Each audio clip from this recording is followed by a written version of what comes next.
Suffragette Show with Alice Paul.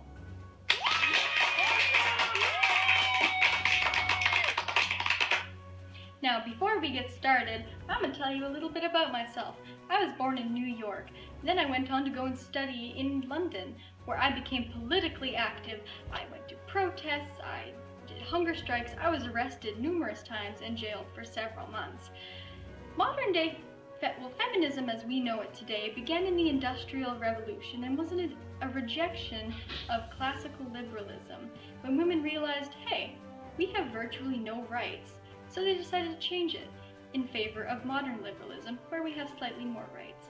In America, women didn't get the vote until 1920, compared to Canada, which got the vote in 1916, except Quebec only got it in 1940.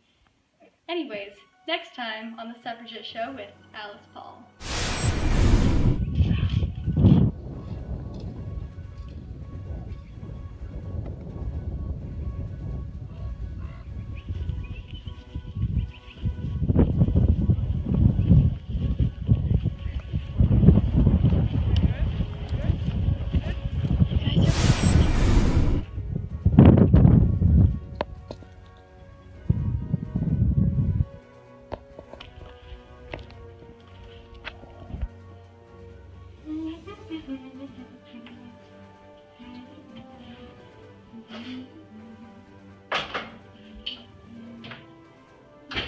I bought a boat. Aren't we a little tight on money for something like that? Don't you worry, I'm pretty ahead about that sort of thing. I'm pregnant again. Again? I've got nothing better to do with my time. Well, that's all fine and dandy.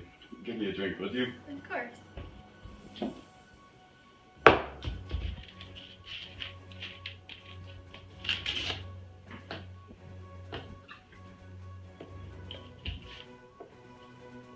Thank you.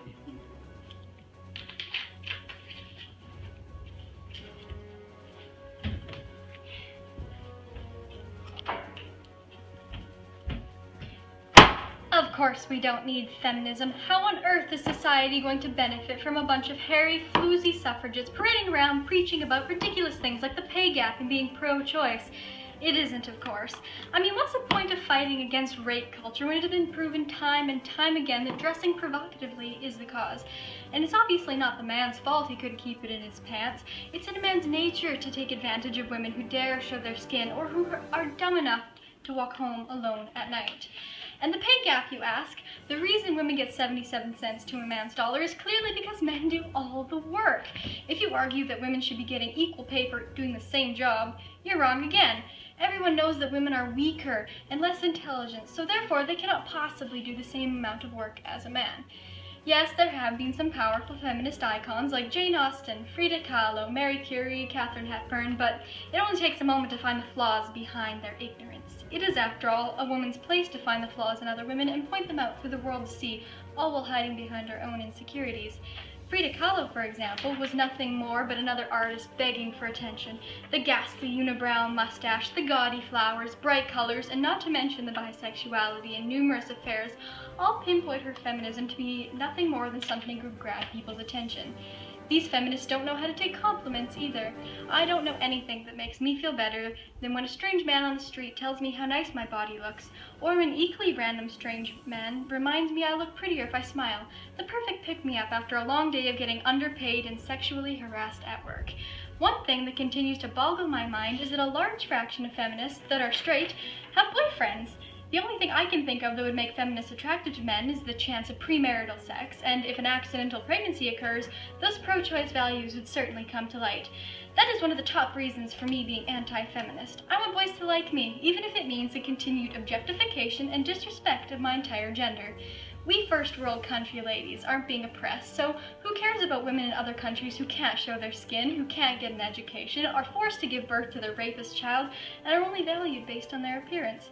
No one has ever made me feel inhuman, so why should I give a damn about women who have? If women can supposedly do everything men can, how come they have never successfully oppressed an entire gender?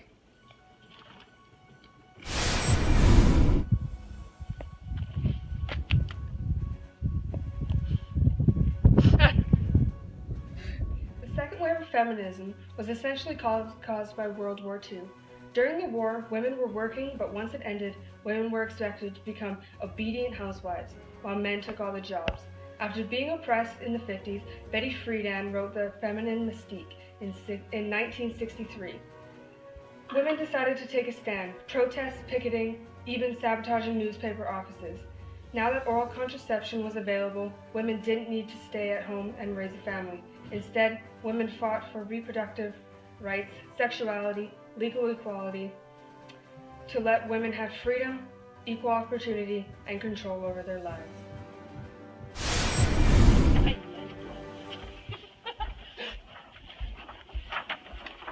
Okay, slow down.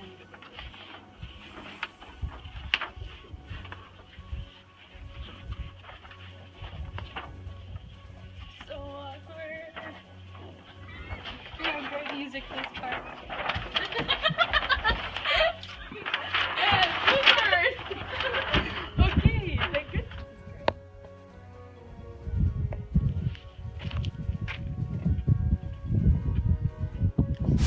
Response to feminism is the pursuit of equal rights and opportunities, socially, economically, and politically.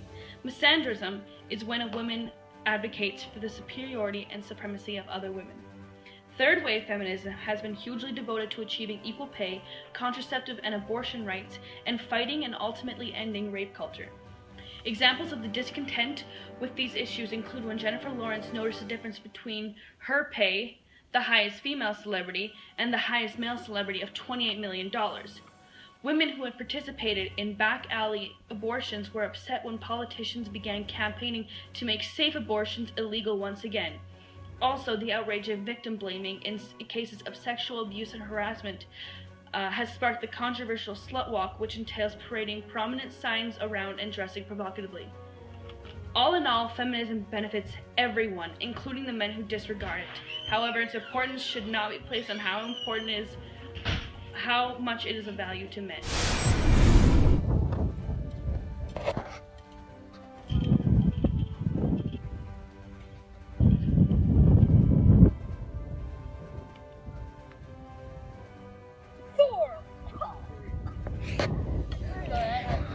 What?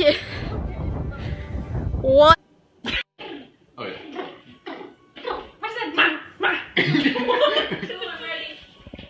Justin, Megan, come here. Okay. can you get out of the pantry? Justin, come out of the closet.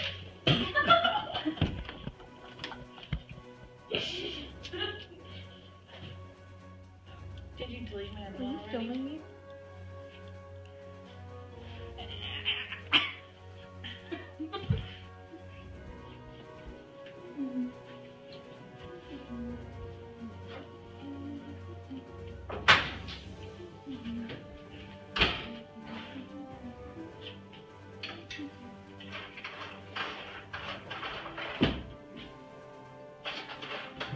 I'm sorry.